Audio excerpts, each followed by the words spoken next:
Tu sors de l'entretien, c'est la fin des oraux. Tu retrouves tes proches et sors la tête de l'eau. Pas de stress, tu as été bien accompagné. Tu ouvres les résultats, ton nom est dans les premiers.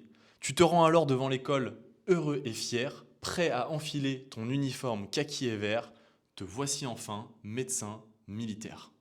Écoute-moi bien maintenant, je te présente ce qui t'attend. Tu vas ouvrir tes résultats dans quelques semaines et ton nom figurera sur la liste si tu as suivi mes conseils.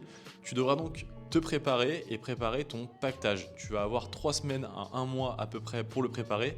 Le pactage, qu'est-ce que c'est? C'est tout ce que tu vas devoir mettre dans tes affaires que l'ESA te demande pour être en autonomie environ 1 mois et demi au début, parce que tu n'auras pas de quartier libre entre. La première journée à l'école, ta journée d'intégration, comment ça va se passer? On va dire que tu as une file en dehors de l'école où tu vas signer tes premiers papiers, et après, grosse différence, tu auras une file à l'intérieur de l'école pour signer d'autres papiers. Et tu vas faire ça toute la journée.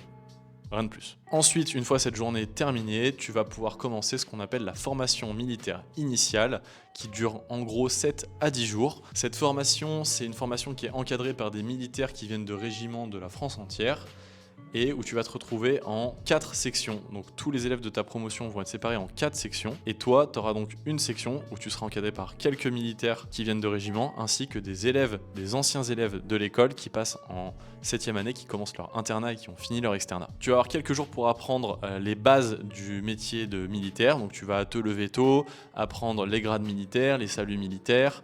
Tu vas apprendre à te mettre en toi, tu vas apprendre à marcher au pas, tu vas apprendre des chants militaires, tu vas apprendre à marcher tout en chantant. Je me souviens que mon premier chant, pour l'anecdote, c'était le combat de demain, qui est disponible sur YouTube et que tu peux écouter, qui est très très sympathique.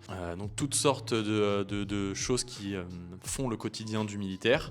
Et tu vas aussi avoir tes premières séances de sport en groupe qui vont commencer à former la cohésion de ta section. Autre événement majeur pendant cette formation militaire initiale, on va t'apprendre le chant de l'école. C'est un chant qui a été écrit et composé par un ancien élève de l'école et qui est vraiment magnifique. Je me souviens que c'était un moment où j'ai eu énormément de frissons puisque c'est des anciens élèves de l'école qui nous encadraient, qui nous l'ont appris et que c'était un moment très très fort de la formation. Voilà, après sinon tu vas te retrouver en vie en collectivité et ça va pas mal te changer. Toute la journée tu es avec tes camarades de ta section et tu es en contact avec les militaires qui viennent de plusieurs régiments. Moi, j'ai été très marqué par notamment le sergent qui nous encadrait et qui nous a appris une petite technique assez marrante pour pas avoir à mettre les grosses chaussettes vertes de militaire dans les chaussures qui font que tu transpires et que tu pues des pieds. En gros, lui, il coupait le haut de la chaussette. On mettait une chaussette blanche très agréable. Tu mettais ce haut de la chaussette par-dessus ta chaussure et ça faisait semblant que tu avais la chaussette verte, mais tu avais que le dessus et du coup, tu te tapais pas la grosse chaussette et tu te faisais pas engueuler par ton chef de section. Voilà, c'est un truc qui m'a marqué et c'est vraiment des anecdotes comme ça que tu vas rencontrer lors de ta formation militaire initiale. Ce que j'ai pas précisé, c'est que les premiers jours de la formation militaire initiale se déroulent à l'école et qu'ensuite tu vas partir dans un camp. Je te dis pas où pour garder le suspense, tu verras bien. Et que là-bas, dans le camp, la grosse différence, c'est qu'on va dormir en tente, filles, garçons, et que tout simplement, tu vas être sur le terrain directement. Donc là, tu vas pouvoir dévorer tes premières rations et te régaler. Tu vas connaître les plaisirs des toilettes sèches, tu vas connaître le plaisir des randonnées avec un sac à dos qui pèse 1 tonne.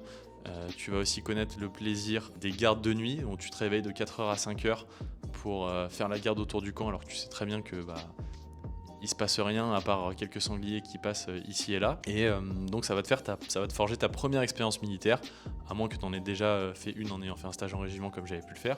Mais là, c'est vraiment première expérience militaire avec tes futurs camarades de promotion qui vont t'accompagner du coup toute ta carrière de médecin militaire. Voilà, après d'autres trucs sur la formation militaire, on apprend à se servir d'une boussole, c'est un cours qu'on nous donne. Tu as aussi les transports en GBC, c'est les gros camions militaires où on est tous à l'arrière et où tu vas chanter probablement tes premières paillardes très réputées chez les étudiants en médecine, et notamment les militaires. Je me souviens d'ailleurs qu'une fois on s'était fait gauler en train de chanter une paillarde par le capitaine de la formation qui voulait absolument un responsable. Donc notre sergent nous avait mis un énorme coup de pression, nous avait fait pomper sur le sol, nous avait fait vraiment faire des jumping jacks jusqu'à plus pouvoir sauter, et qu'il avait finalement isolé les garçons pour nous prendre un à un et nous mettre un gros coup de pression. Et je m'étais retrouvé à recevoir un énorme coup de poing de la part de mon sergent qui m'avait littéralement terrassé. Je m'étais retrouvé au sol, le souffle coupé. parce que, je cite, il fallait qu'on trouve un responsable et c'était tombé sur moi par hasard. Voilà un petit peu pour la formation militaire. Le dernier jour est un jour très marquant puisque tu reçois ton premier graton qui symbolise le fait que tu deviens élève officier.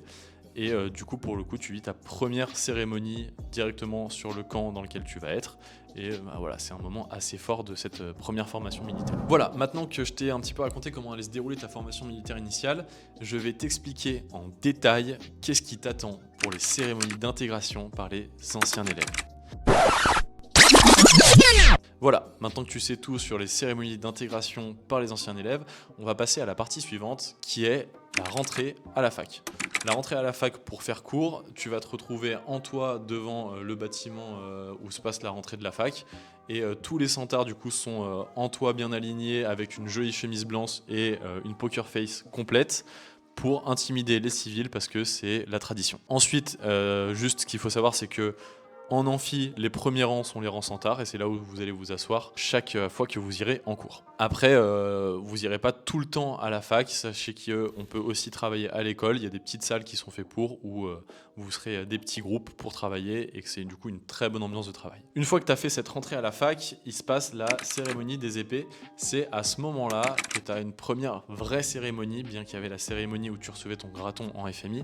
Et la cérémonie des épées, c'est la première vraie cérémonie puisque tu es à l'école, tu es sur la place d'armes de l'école, il y a ta famille qui vient te voir et tu reçois par tes anciens l'épée de l'officier qui symbolise vraiment ton passage de civil à futur officier de l'armée française. Moi je me souviens par exemple pour l'anecdote que y a un moment dans cette cérémonie où tu restes avec le genou qui est posé sur le goudron de la place d'armes pendant à peu près 4 à 5 minutes, qui est un moment interminable où qui te tue le genou et c'est un moment du coup assez agréable, enfin ça fait un souvenir assez sympathique aujourd'hui. Ensuite pour la première année, spoiler, il y a 2 gros moments en première année de médecine, les militaires n'y échappent pas, c'est le moment où tu travailles et le moment où tu vas te mettre à travailler.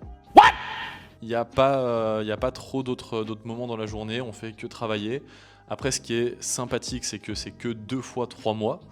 Ça reste beaucoup, mais c'est un petit peu un sprint sur que 3 mois par rapport aux autres années de médecine où on va te demander un travail sur beaucoup plus long terme. Voilà, une fois que tu auras passé du coup un premier concours en décembre, début décembre, et un deuxième concours écrit début avril, tu seras sélectionné ou non parmi les grands admissibles. Si tu es sélectionné parmi les grands admissibles, donc les meilleurs, tu passeras pas d'oraux. Et si tu n'es pas sélectionné parmi les grands admissibles, tu passeras des oraux qui sont courant mai-juin, je crois, courant mai, pour savoir si tu vas être pris du coup en deuxième année de médecine. Petite précision, évidemment, toutes les études de médecine militaire valent les études de médecine normales. L'équivalence se garde tout au long des études. Simplement, quand on est militaire, on fait juste plus de choses puisque l'été, au lieu d'être tranquillement avec sa famille ou ses amis, en général, on est en formation militaire ou en stage dans des hôpitaux militaires. Voilà.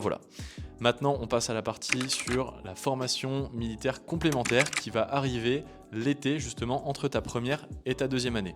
Donc, tu sais que tu as été pris, que tu as réussi ta première année, c'est bon, tu as la certitude que tu vas faire médecin, et tu pars pour 1 mois de formation militaire complémentaire dans un camp qui se situe à peu près au même endroit que celui de ta FMI, sauf que cette fois-ci, du coup, tu pars non pas pour 4-5 jours de terrain, mais pour 1 mois complet de terrain où tu vas dormir en tente sur des lits picots. L'encadrement, il est le même au niveau des militaires qui viennent de différents régiments français. Cependant, les élèves qui vont t'encadrer, cette fois, ne seront pas des élèves de 6e année qui passent en 7e année, mais des élèves de 4e année. L'écart, du coup, avec le tien n'est que de 3 ans, voire 4 ans, et donc, du coup, tu t'entends rapidement mieux avec eux, et je trouve ça vraiment sympathique.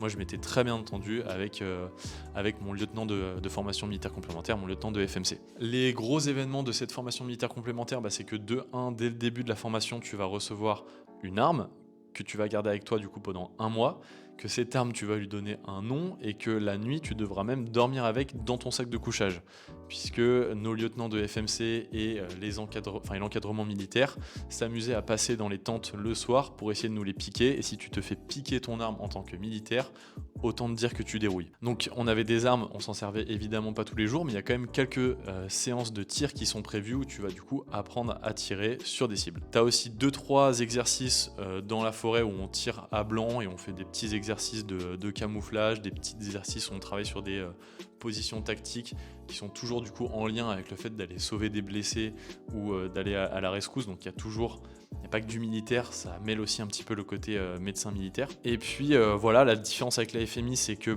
les marches le soir sont beaucoup plus longues, que tu as des rondes vraiment quasiment toutes les nuits, et donc du coup tu as beaucoup moins de sommeil. Et chose que j'oubliais, tu as lors des derniers jours de la formation militaire complémentaire, un exercice qui est une simulation d'une attaque de front avec des blessés qui sont du coup sur le front de guerre.